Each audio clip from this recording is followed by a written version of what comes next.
ચલો તો કેમ છો ટ્રેડર મિત્રો, આશા છે કે તમે સારું એવું કરી રહ્યા હશો. આજે આપણે જોવાના છે કે રાઈસની અંદર આપણે અકાઉન્ટ કઈ રીતે બનાવી શકીએ, રાઈસની અંદર અકાઉન્ટ કેમ બનાવવું જરૂરી છે. કારણ કે કેટલીક પ્રોફાર્મ છે કે જેઓ જે મોટું પેઆઉટ છે એ રાઈસની અંદર જ આપે છે, એન્ડ કેટલીકમાં તો ફક્ત રાઈસ જ એક ઓપ્શન છે કે જેની અંદર આપણને પેઆઉટ મળે છે. તો ચાલો કોઈ પણ ટાઈમ વેસ્ટ વગર આજના વિડીયોને સ્ટાર્ટ કરીએ. તો સૌપ્રથમ તો તમારે રાઈસની વેબસાઇટ પર જતું રહેવાનું છે, એન્ડ એની અંદર જે તમારી ઈમેલ આઈડી જેની મદદથી તમે તમારું પ્રોફાર્મ અકાઉન્ટ લીધું હોય એ નાખીને ઓટીપી દ્વારા વેરીફાઈ કરવાનું છે.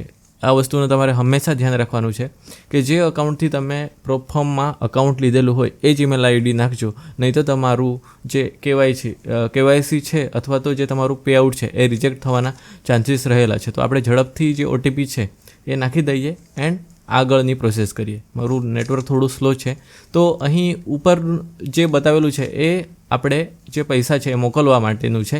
સો નીચે જે રિસીવ પેમેન્ટ છે, આપણે જે પેઆઉટ છે એ રિસીવ કરવાનું છે. સો એ આપણને ફ્રી ઓફ કોસ્ટ મળી રહેશે.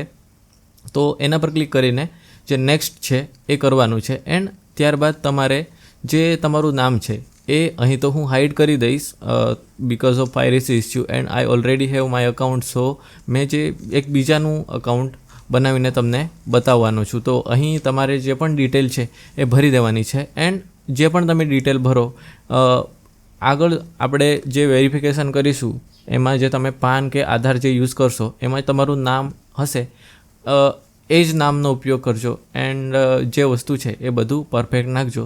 તો શું થશે કે તમારું જે પેઆઉટ છે એ અટકવાના ચાન્સીસ નહીં રહે. એન્ડ મિડલ નેમમાં તમારે જે રીતે તમારા જે વેરિફિકેશન માટેના ડોક્યુમેન્ટમાં છે એ હિસાબે તમારે નાખી દેવાનું છે, એન્ડ નીચે બર્થ ડેટ નાખી દેવાનું છે.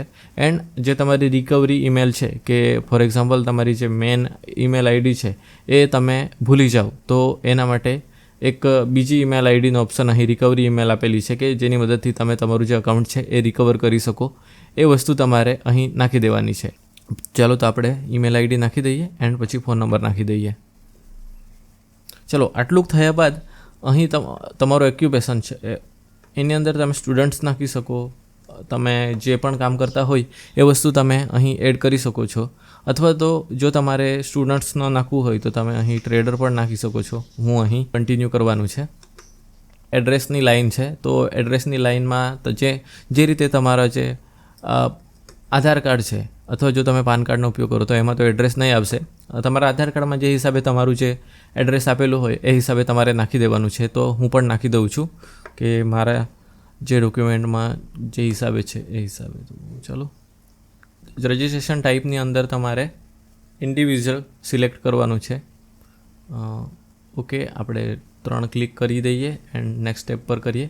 Invalid registration. ઓકે, તો આપણે પાછું બેક કરીશું, એન્ડ બેક કર્યા બાદ આપણે ફરીથી ટ્રાય કરીશું. એન્ડ હવે જોઈ શકો છો તમે આપણું બધું બરાબર છે. કન્ટ્રીમાં ઇન્ડિયા, કોલકાતા 530 ઓટોમેટિક આવી જશે તમે ઇન્ડિયા કરશો એટલે. સો આપણે નેક્સ્ટ કરીશું. સો અહીં તમારે ઇન્ડિવિજ્યુઅલ કરવાનું છે એન્ડ યુએસથી નથી, સો નો. એન્ડ આની અંદર જો તમે પેન કાર્ડની અંદર જે તમારો નંબર છે પેન નંબર એ તમારે અહીં નાખી દેવાનો છે. મેં અહીં હાઇડ કરી દીધું છે બિકોઝ ઓફ સેફ્ટી પર્પઝ. તમે પણ અહીં તમારું જે પેન કાર્ડ છે એ નાખી દેશો, એન્ડ અહીં જે તમારું જે પેન છે એ નાખશો, એન્ડ નેક્સ્ટ સ્ટેપ છે એના પર તમારે નાખીને નેક્સ્ટ સ્ટેપ પર ક્લિક કરવાનું છે અહીં. ઓકે, સો હવે જે 3 બોક્સ છે એના પર તમારે ટિક કરવાનું છે. જો તમારે ટર્મ એન્ડ કન્ડિશન રીડ કરવા હોય તો તમે રીડ કરી શકો છો, એન્ડ આગળ નેક્સ્ટ સ્ટેપ પર કરવાનું છે. નેટવર્ક થોડું સ્લો છે, સો ડોન્ટ માઇન્ડ. થોડું નેટવર્ક સ્લો છે તો એટલે થોડી વાર લાગતી છે. આટલું થયા બાદ હવે છે તમારી જે વેરિફિકેશન, તમારા જે ડોક્યુમેન્ટ છે જે તમે જે હિસાબે તમારી ડિટેલ નાખી છે એ બરાબર છે કે નહીં, એના માટે જે રાઇસ છે એ તમારા ડોક્યુમેન્ટ વેરીફાઈ કરશે. તો એ તમે ફોન થ્રુ પણ કરી શકો છો અથવા તો તમારા પીસી છે એના થ્રુ પણ કરી શકો છો. તો આઈડેન્ટિટી માટે એવો આપણું જે વેરીફાઈડ કરશે એના માટે તમારે નેક્સ્ટ પર ક્લિક કરવાનું છે. એન્ડ તમે જ્યારે નેક્સ્ટ પર ક્લિક કરશો એટલે તમને 2 ઓપ્શન આવશે કે શું તમારે જે તમારું પીસી છે એના થ્રુ વેરીફાઈ કરવું છે કે તમારા ફોનથી વેરીફાઈ કરવું છે. તો ટર્મ એન્ડ કન્ડિશન છે, સ્ટાર્ટ વેરિફિકેશન પર અગ્રી પર ક્લિક કરવાનું છે. એન્ડ જે તમારી ઈમેલ આઈડી છે એના પર એક ઓટીપી આવશે. એ ઓટીપી નાખીને તમારે આ જે વેરિફિકેશન પ્રોસેસ છે એને ચાલુ કરવાની છે. અહીં આપણે ઝડપથી નાખી દઈએ જે આપણી મેલ પર જે ઓટીપી આવેલો છે એ તો હું ફોનમાંથી ઝડપથી જોઈને નાખી દઈશું એન્ડ હવે સ્ટાર્ટ વેરિફિકેશન કરીશું. ક્રિએટ માય અકાઉન્ટ પર ક્લિક કરી દઈશું એન્ડ કન્ટિન્યુ વેરિફિકેશન પર ક્લિક કરીશું. કન્ટિન્યુ વેરિફિકેશન પર ક્લિક કરીશું એટલે આપણી પાસે આવી જશે કે આમાંથી તમારે કયો ડોક્યુમેન્ટ, તો આધારથી ઇઝીલી થઈ જતું હોય તો આપણે આધારથી સિલેક્ટ કરીએ એન્ડ આપણે ફોન થ્રુ કરવાનું છે. સો આપણે કન્ટિન્યુ ઓન ફોન કરીએ જેથી આપણું ઝડપથી કામ થઈ જાય. સો પાન કાર્ડ મારો અહીં મારી પાસે જ છે. સો કન્ટિન્યુ ઓન ફોન કરીએ એન્ડ આ QR કોડ આવી જશે.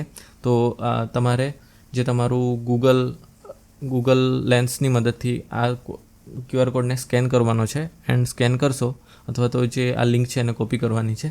આવું કરશો એટલે શું થશે કે તમારો ફોન છે, ફોનની અંદર એક કેમેરો ખુલી જશે એન્ડ એના થ્રુ તમારે તમારું જે પેન કાર્ડ છે એ વેરીફાઈ કરવાનો રહેશે એન્ડ ખૂબ જ ઇઝી પ્રોસેસ છે. તમે ઇઝીલી કરી લેશો એન્ડ જો તમારી પાસે વેબકેમ હોય તો વેબકેમની મદદથી પણ તમે કરી શકો છો પીસીની અંદર એન્ડ ફોનમાં ખૂબ જ ઇઝીલી થઈ જશે. તો આટલું થઈ જશે. આટલું કરીને હું ફરીથી તમને જે સ્ક્રીન છે એના પર લઈ જાઉં છું. ઓકે, સો કન્ટિન્યુ હિયર પર ક્લિક કરીએ કારણ કે જે આઈડેન્ટિટી છે એ વેરીફાઈ થઈ ગઈ છે.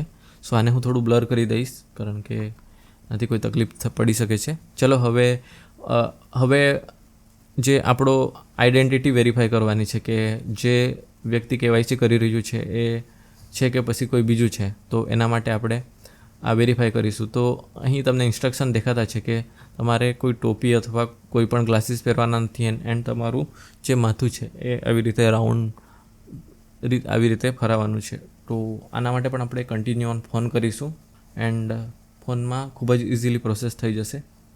સો એકવાર હું વેરીફાઈ કરું એન્ડ ત્યારબાદ આપણે પાછા જે કમ્પ્યુટરની સ્ક્રીન છે એના પર આવીએ.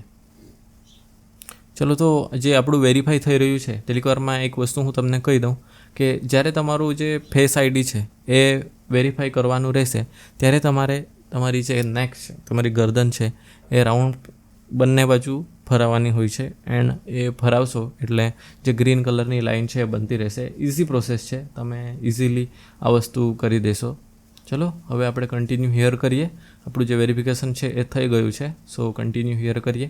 હવે જે તમારી ડિટેલ છે એ તમારે જોઈ લેવાની છે, એકવાર ચેક કરી લેવાની છે એન્ડ કન્ટિન્યુ કરી દેવાનું છે. ઓકે, સો જે આપણી જે આઈડેન્ટિટી છે એ અંડર પ્રોસેસ થઈ ગઈ છે. હવે 1-2 દિવસમાં આપણને પાછો મેલ આવી જશે. સો ડોક્યુમેન્ટ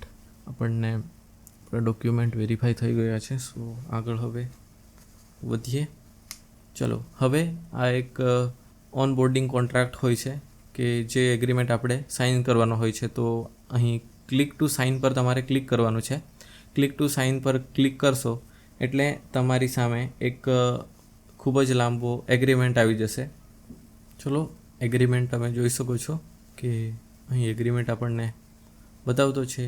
એ એગ્રીમેન્ટ આપણે agree electronic record and sign signature પર કરીને ગેટ સ્ટાર્ટેડ પર ક્લિક કરવાનું છે એન્ડ આ એગ્રીમેન્ટ જો તમને સમય હોય તો તમે વાંચી શકો છો.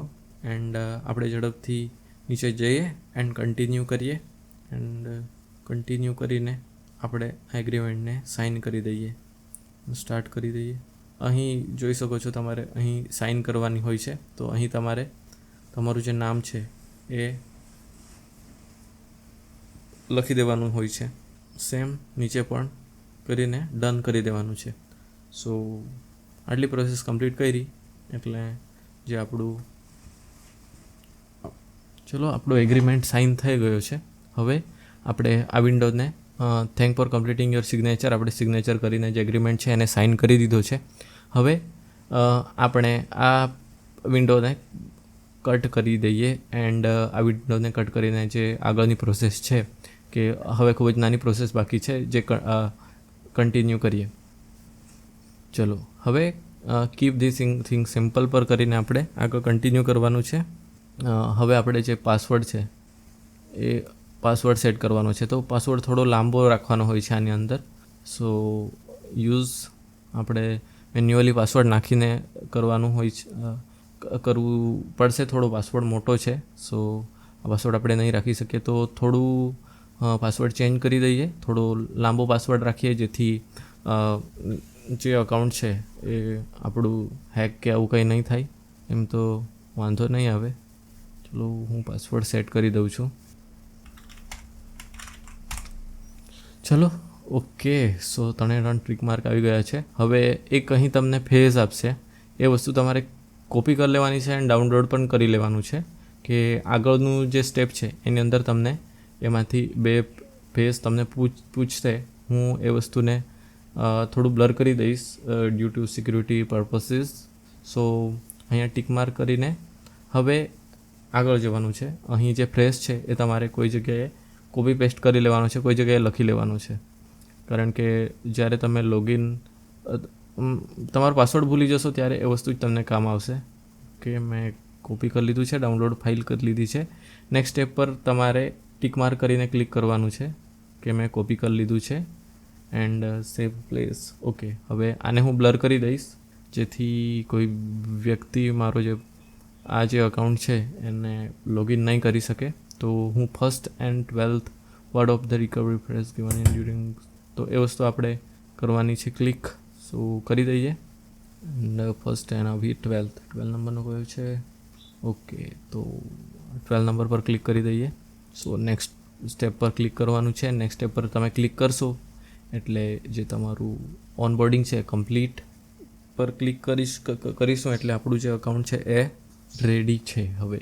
સો જ્યારે તમારું અકાઉન્ટ કમ્પ્લીટ થઈ જશે, સો આ પ્રકારનું ડેશબોર્ડ તમને દેખાશે. અત્યારે બેલેન્સ 0 બતાવતું છે. જ્યારે તમારું પે આઉટ આવશે ત્યારે એ વસ્તુ તમને અહીં બતાવશે. આ તો ડોક્યુમેન્ટ વેરીફાઈ છે, RIS ID છે. એન્ડ અહીં જ તમારું વિડ્રો તમારે કરવાનું હોય તો અહીં 3 ઓપ્શન બતાવેલા છે. એન્ડ અહીં તમારું જે પે આઉટ આવેલું હોય એ વસ્તુ અહીં તમને બતાવશે. એન્ડ સ્પેન્ડિંગ એન્ડ ફંડિંગ અત્યારે 0 બતાવતું છે, કારણ કે આપણે અત્યારે જ જે અકાઉન્ટ છે એ બનાવ્યું છે.